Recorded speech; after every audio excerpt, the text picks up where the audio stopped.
Hi everybody, it's crazy, it's Monday, and it's time for the FBGE video of the week. Now before I get started, gotta give a shout out to my trusted because you guys rock. To my crazy fam, I love you guys. And to my patrons, thank you for your continued support. We're up to episode number 61, and we left off last week with animation cycle tutorial. Yes, we did a little bit of a brief tutorial, which we kind of walked through it. But today we get to do part of one and get it to start the process, okay, for doing an animation cycle. All right, so I'm going to switch over to this one, and it's the file called if you're in chapter 4, it's tutorial underscore walk underscore 1 dot begin dot blend. Now, if you don't have the files and you're just now figuring this out, go to the link in the description and go there, and you go to that website and get the file, get the book if you don't have it and you're just popping in for the first time and figuring you can do animations. Get the book. Trust me, it's worthwhile. Okay, so let's go ahead and get started. To start, let's open the Moo file and look at the armature. Open the book file, book chapter 4 tutorial underscore walk underscore 1 dot begin dot blend. We will create a walking cycle for Moo following these steps: armature setup, extreme poses, moving forward, between poses, and playtime. So the first part, this part of it, let me kick over here to it. Okay, the armature setup is what we're going to do today. Okay, so that's what we're going to do, and then we'll get with the other ones next time. I don't know why that always pops up. There we go. Okay, so in this tutorial, we will not cover animation extensively. This topic alone could fill a whole book. Instead, we will focus on the workflow of integrating your animation skills with the game engine tools. You'll get some tips you can apply to both Blender and the game engine animations. Both platforms work in a similar fashion. Armature setup. The armature is already created, but not yet ready to animate the character. If you go to the pose mode, you can move the individual bones. Okay, so over here in pose mode, you can go from object mode to pose mode. Okay, so you can actually grab these and move them around, Grab, okay? I mean, they're not really great, but it'll at least do partly, okay? As you might already know, bone constraints are useful in posing the armature. So let's create some. For Moo, there are two sets of bone constraints that will help your posing. The inverse kinetics, IK, for controlling the bone change from their extreme bones. The track 2 for the eyes. So let's do inverse kinetics first, okay? Inverse kinetics bone constraints. First, let's take a look at the IK bone constraints. IK can be used to pose arms and legs by moving only the hands and feet. The position of the arm and the leg bones will be automatically calculated to accommodate the hand/feet position. Not only Moo's human counterparts, arms and legs, etc., okay, benefit from it, but also Moo's tail is perfect to demonstrate the usage of IK. So let's start with it. With the file open, follow these steps to get the configuration, okay, which we'll be making right here. All right, so select the armature object, okay. This is your mesh, this is your armature, okay. So you're going to select your armature object, change to pose mode, okay. So this is your armature, okay, mesh, armature, okay. You're going to select pose mode. I'm sorry, you had it in pose mode. Okay, select the last bone, the last tailbone, which is this one, not this one. Okay, a lot of people get that mixed up. Okay, so yeah, it's at the end of the tail. Okay, it should show down here rig moo tail.001. Okay, that's what that should read. If it's any other than that, then you've got it wrong. All right, so select bone constraints in the property editor. Okay, bone constraint is right here. You're going to select it, and then you hit add bone, and you're going to hit inverse kinetics. Okay, so that will do the tail. Now the setup is almost done. Before we finish, try to move the tailbone around.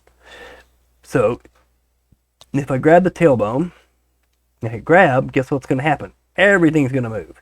He is all over the place. The reason why is because, and I'm going to read on, this results in all sorts of twists and revolving poses just by moving only a single control bone. You can see this early iteration, as I just showed, which went a bit too far. However, all you need is to control the chain of bones that this bone belongs to. In this case, all 6 bones from the tailbone group. Okay, so it's actually 5 bones. It's this bone, this bone, this bone, this bone, oops, this bone, and that bone. Okay. Let me scroll down. Okay, in order to constrain the influence of the bone control, you need to set the chain length in the IK bone constraint panel. Okay, that's this right here. Okay, we're going to set it to 5. I believe the default value 0 makes the chain of influenced bones as long as possible. So that's why it messed with the whole rig, because it says, hey, all the bones are in this group, but they're not. For the tail, you can set the chain length to be 5 bones. So let's put 5, hit enter. Okay, there are other IK bone constraints that we want to set. So far, we have been seeing only the bones from the first bone layer. Bone layers work like the object layers in Blender. A bone can be in more than one layer, and can choose which layer to set at a time. The bone layers can be found in the armature object panel in the property editor. Okay, so that is this little guy right here. Okay, it's a little person. Okay, this right here shows you your armatures. Okay, that's got to find, yep, right there. Okay, so you got your skeleton. All right, and I'm going to hit shift so I can do both of those, because we're going to be doing some work with those. But in the book itself, where did my mouse go? Mouse, there it is. Okay, we're going to switch over to the book, and it should look similar to this right here. We got 2 of them. Okay, so if we hit back over here at 6, there we go, you'll see them right there. Okay, if you can turn on a second bone on the second bone layer, you will see only the hand and foot and tail bones. Okay, so I don't know how to do just one single layer.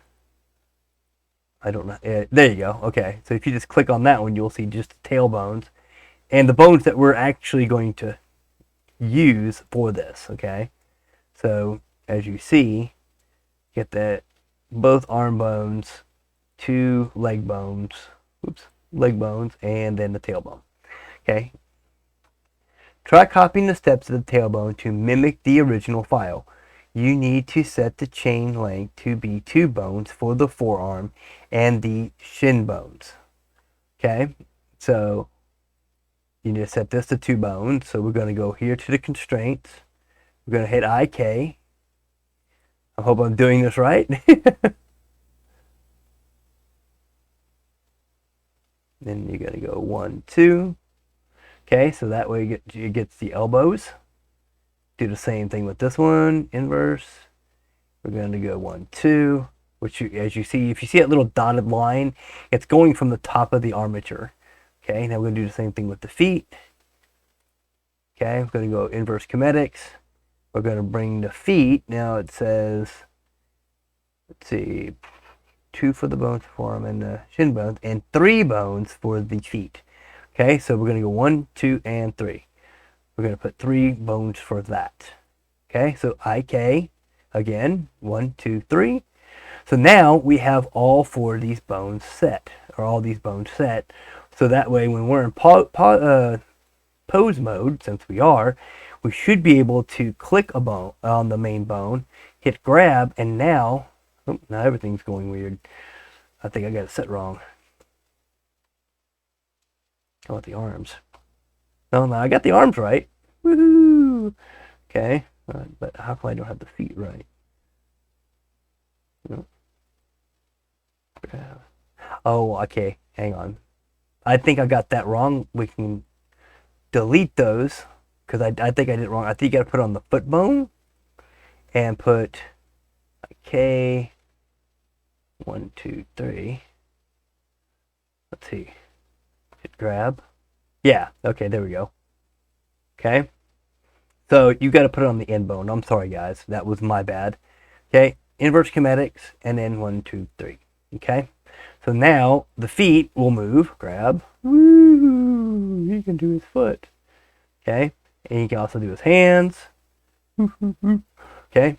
All right. And he can also do his tail. You notice that before when we did it, now the tail has an individual motion. So there you go. All right. So these numbers correspond to how many bones are left in the chain of bones. At this point, your file should look like the one in Chapter 4, Tutorial Walk 2.ik.blend. So as you see, we just did those. So let's just go ahead and open another one. Okay, which is IK2, Walk 2. Okay, so as you see, they're the bones that it was showing. Okay, so you grab the foot or the tail, hit grab, did the same thing, right? All right, and the foot bone, grab. Okay, and oops, grab the leg, grab. Okay, grab. He can move his knee, so on and so forth. Okay, grab, and oops, and the arm, grab. Okay, okay. So now we see that it is actually done, and we can put it over to texture to make it look better. I don't know why they had it over the thing, but you can actually see the same thing as happened before. Okay. Targetless constraints. Those IK bone constraints are targetless. As explained previously in the bone constraints section, they are a fake IK. They are used only to help in positioning and can be removed from the final file once the animation is done. Okay, so let me go over here to this, and as you see, there's no target and no pull target, right? Because of the fact that they're a fake IK. In other words, they're only using this to do this, and you can remove them afterwards. You don't have to have them in there. Okay? Track 2 bone constraints. Well, if you haven't looked at the hidden third bone layer, now is a good time to do so. As you see in figure 4-7, which is basically, if I switch, just a second. Oh, wrong one. 7. There we go. I don't know why I hit the wrong one. But as you see, this figure right here, it's showing the eye constraint. You can't see those out here because, kick back over to here. There we go. You can't see them out here because we're not on it. Okay, so let's go over to here. And we're just going to click that layer. And oh, now you can see them. See, they're right here. All right. I'm going to zoom in just a little bit so we can see how these eyes are actually working. Okay. All right. Right now, there's nothing on them.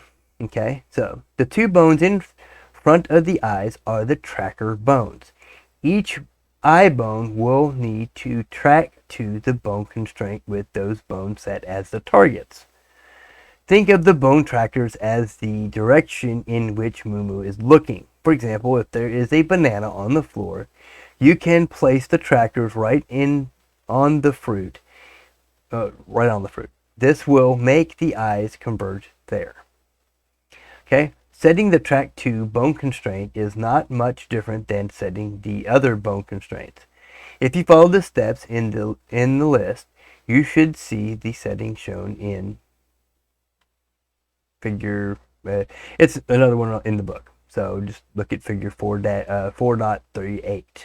Okay, so the first one is select the armature object. So the armature object is this, not these. These are the target object. I made a mistake earlier in doing that. So this right here is the armature object. Okay. Change to position mode. Okay, or change to pose mode. I'm sorry. Okay, so we're gonna hit the, well, it's actually the whole object, so it really doesn't matter. We're gonna switch to pose mode, and then select the left eye bone, which is this one right here. Okay, select the bone constraints in the property editor right here. We're gonna come over to add track 2. Okay, and so far that's all we got so far.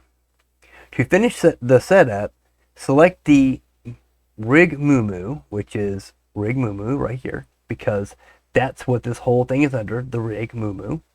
Okay, it's the whole moo rig. All right, as the target object, and eyes.target.l, okay, for the bone. So that would be this little guy right here. We're going to do the exact same, okay, see, do the same for the right eye, and you are ready to move the target bones around. The armature is now ready for the first animation.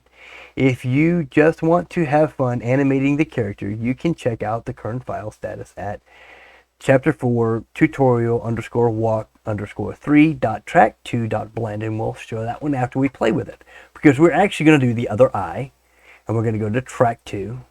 We're going to hit rig moo, and then we're not going to do the left eye, we're going to do the right eye. Okay, so now if we grab this, you'll notice that the eye moves. Okay, if we grab this one, both eyes will move. Okay, so that's just how it works. All right, that's about it for that point. We're going to go over here real quick.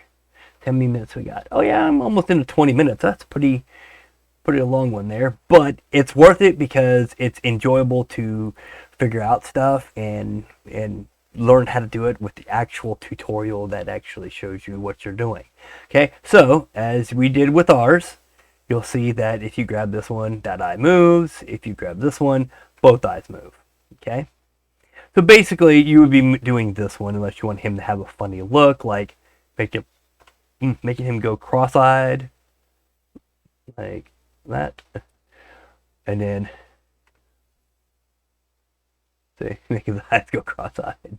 Okay, so that's it for this week. So just remember that you're going to want to work with, if you're working with hands and feet and other like the waist and stuff like that, you want to use inverse kinematics. Okay, you don't want to use track 2 unless it's something that's going to move opposite of whatever you're doing.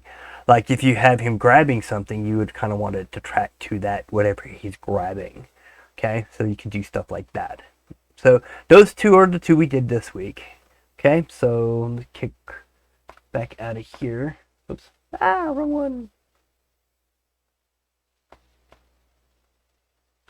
There we go. All right, so we'll leave off with extreme poses for next week, okay? And that is page 44, and we'll continue on from that. And that's about it. Get to play with that animation a little bit. Try different poses. Show me what you think. Animate him and see what you got. But this is how you learn more about it, is by playing with it. So now you got the file you can play with. Just go ahead and tinker around with it, and we'll see y'all next week.